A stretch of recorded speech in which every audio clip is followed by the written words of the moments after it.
Zara early morning 3 నుంచి చాలా suffer అవుతుంది. సౌండ్స్ అనేవి చేస్తుంది. చాలా సివర్ అవుతుంది.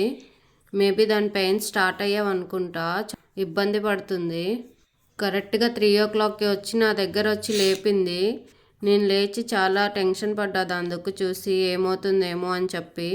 30 మినిట్స్ వరకు పొట్ట మీద అయితే మసాజ్ చేస్తూనే ఉన్నా. వామ్ మిల్క్ ఇచ్చాను. కొంచెం తాగింది, కొంచెం తాగలేదు. జారా కోసమే నేను 1 వీక్ నుంచి కింద పడుకుంటున్నా. మళ్ళీ సడన్గా జారాకి ఏమైనా అయితే నన్ను వచ్చి లేపినా నేను లెగనేమో అని చెప్పి లాస్ట్ టైం కూడా నేను ఇదే మిస్టేక్ చేశాను. పాపం వచ్చి లేపింది కానీ నేను డీప్ స్లీప్లో ఉండడం వల్ల నేను లెగలేకపోయాను. బట్ ఈసారి అలా చేయకూడదని చెప్పి కిందే పడుకున్నా దాంతోపాటు. బట్ ఈసారి లక్కీగా జారా వచ్చి నా చెవుల దగ్గర సౌండ్స్ చేయడం వల్ల నేను లేచాను. ఆ పెయిన్స్కి అది పాపం అరవలేకపోతుంది. నేను చాలా డాగ్స్ని చూశాను, చాలా అరిచి అరిచి బేబీస్ అనేవి డెలివరీ చేశాయి. బట్ మా జారా అయితే మినిమం అరవదు. అదేంటో నాకు ఇప్పటికే అర్థం కాదు. కామ్గా ఉండి తనకి తానే బాధపడుతూ ఉంటుంది. బయటకైతే చిన్న సౌండ్ కూడా చెయ్యదు.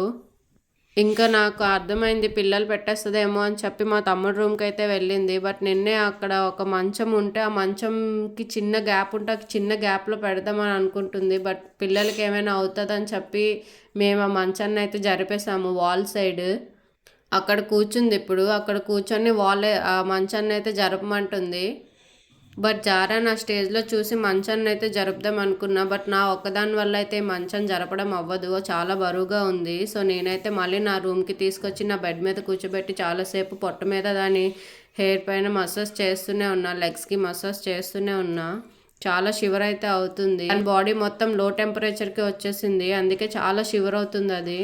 రాక్సీ అయితే పాపం వాళ్ళ మమ్మీ కోసం బోన్ తీసుకొని వచ్చాడు. నేను నా టెన్షన్లో ఉండి ఆ బోన్ని 2 టైమ్స్ విసిరేసాను. బట్ వాడు మళ్ళీ మళ్ళీ తీసుకొని వస్తున్నాడు. బోన్ ఇవ్వు మమ్మీకి అని చెప్పి, జారాకు అని చెప్పి. బోన్ జారా కోసం తీసుకొస్తున్నాడని చెప్పి నాకైతే అప్పుడు అర్థమైంది. నేనైతే అప్పుడు ఇచ్చాను. అది తీసుకొని అది తినడం స్టార్ట్ చేసింది. ఒక 10 మినిట్స్ వరకు ఆ బోన్ని కొరికింది జారా అయితే. నేనైతే టెన్షన్లో అర్థం చేసుకోలేకపోయాను రాక్సీ గారిని అయితే. మార్నింగ్ 9:00 అవుతుంది, ఇంకా సఫర్ అవుతుంది. స్వెటర్, దాని బెడ్, దానిపైన టవల్ వేసి రెడీగా ఉంచాను. ఏమో బేబీస్ పెట్టేస్తుందేమో అని చెప్పి. బేబీస్ పెట్టేటప్పుడు ఇలా షివర్ అవ్వడం, లో టెంపరేచర్ అవ్వడం, ఎక్కడెక్కడో వెళ్ళి ప్లేసెస్ చూసుకోవడం అవి అవుతాయంట. ఇప్పుడే నేను ఆన్లైన్లో చూశాను దాని గురించి.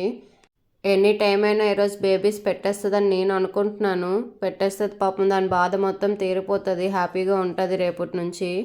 హ్యాపీగా తినలేకపోతుంది, హ్యాపీగా ఆడుకోలేకపోతుంది. నాకైతే చాలా బాధగా ఉంది అది ఎందుకు చూస్తుంటే. నాకు చాకో రాక్సీ కన్నా జారానే చాలా ఇష్టం. చాలా క్యూట్గా ఉంటుంది, చెప్పిన మాట వింటుంది. జారా అంటే నాకు చాలా చాలా ఇష్టం. దాన్ని ఇలా చూస్తుంటే నాకు నిజంగా చాలా బాధగా ఉంది.